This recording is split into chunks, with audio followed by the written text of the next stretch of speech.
മൂന്നാം ബലാത്സംഗ പരാതിയിൽ അറസ്റ്റിലായ രാഹുൽ മാങ്കൂട്ടത്തിന്റെ ജാമ്യാപേക്ഷ ഇന്ന് പരിഗണിക്കും. തിരുവല്ല ജുഡീഷ്യൽ 1ാം ക്ലാസ് മജിസ്ട്രേറ്റ് കോടതിയാണ് കേസ് പരിഗണിക്കുന്നത്. മജിസ്ട്രേറ്റ് കോടതി ജാമ്യം നിഷേധിച്ചാൽ സെഷൻസ് കോടതിയെ സമീപിക്കാനാണ് പ്രതിഭാഗത്തിന്റെ തീരുമാനം.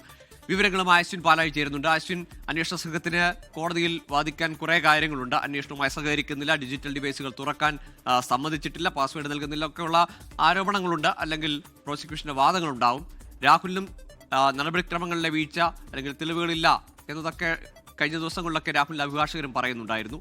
ഇന്ന് എങ്ങനെയാവും കോടതി നടപടികൾ? ഗോകുൽ ഇന്ന് 11 മണിയോടുകൂടിയാണ് രാഹുലിന്റെ ജാമ്യാപേക്ഷ തിരുവല്ല 1ാം ക്ലാസ് മജിസ്ട്രേറ്റ് കോടതി പരിഗണിക്കുക. ഏറ്റവും പ്രധാനമായി കഴിഞ്ഞ ദിവസം ഈ റിമാൻഡ് കസ്റ്റഡി അപേക്ഷ നൽകിയപ്പോൾ ഈ കസ്റ്റഡി അപേക്ഷ എതിർത്തുകൊണ്ട് പ്രോസിക്യൂഷൻ പറഞ്ഞ കാര്യങ്ങളുണ്ട്. ഇനി കസ്റ്റഡി ആവശ്യമില്ല, ആവശ്യത്തിന് ചോദ്യം ചെയ്യാനുള്ള സമയം അറസ്റ്റ് ചെയ്ത ദിവസം തന്നെ കിട്ടിയിരുന്നു എന്നുള്ളതാണ്. ഇന്ന് ജാമ്യാപേക്ഷ നൽകുമ്പോൾ അതിലും പ്രധാനമായും പ്രോസിക്യൂഷൻ വാദിക്കുന്നത് ആവശ്യമായ സമയം കസ്റ്റഡി കാലാവധിയിൽ ചോദ്യം ചെയ്യലിനും മറ്റുമൊക്കെ ലഭിച്ചു എന്നുള്ളത് തന്നെയാണ്.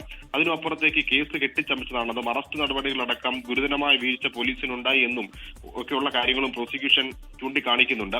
ഒപ്പം ഇന്നലെ ഫെനി നയനൻ പുറത്തുവിട്ട ചാറ്റുകളുടെ വിശദാംശങ്ങൾ കഴിഞ്ഞ ദിവസം തന്നെ ഈ രാഹുലിന്റെ അഭിഭാഷകന് കൈമാറുകയും അത് കോടതിയിൽ നൽകുകയും ചെയ്തതാണ്. ഈ കാര്യങ്ങളടക്കം ഇന്ന് ജാമ്യാപേക്ഷയെ പരിഗണിക്കുമ്പോൾ പ്രതിഭാഗം ഉന്നയിക്കുന്നുണ്ട്. എന്തായാലും അതിനപ്പുറത്തേക്ക് ചോദ്യം ചെയ്യലുമായി സഹകരിക്കുന്നില്ല, അന്വേഷണത്തോട് ഒരു തരത്തിലും സഹകരിക്കുന്നില്ല, ഇനിയും തെളിവെടുപ്പ് അടക്കമുള്ള കാര്യങ്ങളിലേക്ക് കൊണ്ടുപോകേണ്ടതുണ്ട് എന്നടക്കമുള്ള കാര്യങ്ങളാകും പ്രോസിക്യൂഷൻ ഇന്ന് വാദിക്കുക. എന്തായാലും രാഹുലിനെ സംബന്ധിച്ച നിർണായകമാണ് ഇന്ന് ഈ മജിസ്ട്രേറ്റ് കോടതിയിൽ നിന്ന് ജാമ്യം ലഭിച്ചില്ല എങ്കിൽ മേൽക്കോടതിയെ സമീപിക്കാനാണ് രാഹുലിന്റെ അഭിഭാഷകന്റെ തീരുമാനം. സ്വാഭാവികമായും മജിസ്ട്രേറ്റ് കോടതിക്ക് കേസിൽ ജാമ്യം നൽകാനാകുമോ എന്നുള്ള ചോദ്യം നിലനിൽക്കുന്നുണ്ട്. അങ്ങനെയെങ്കിൽ ഇന്ന് ജാമ്യം നിഷേധിക്കപ്പെടാനാണ് സാധ്യത. ശരി, അശ്വിൻ പാലാഴിയുടെ വിവരങ്ങൾ നൽകിയത്. മൂന്നാമത്തെ കേസിൽ അറസ്റ്റിനെ തുടർന്ന് രാഹുൽ സമാനതകളില്ലാത്ത പ്രതിഷേധമാണ് എല്ലായിടത്തു നിന്നും പോകുന്ന വഴിക്കെല്ലാം നേരിട്ടത്. ഇന്നത്തെ കോടതി വിധി, ജാമ്യാപേക്ഷയിലുള്ള കോടതി വിധി നിർണായകമാണ്. ഇതുവരെ ചിരിച്ചിരുന്ന രാഹുൽ എന്തെങ്കിലുമൊക്കെ പ്രതികരിക്കാൻ സാധ്യതയുണ്ട്, ഒരുപക്ഷെ ജാമ്യം ലഭിക്കുകയാണെങ്കിൽ.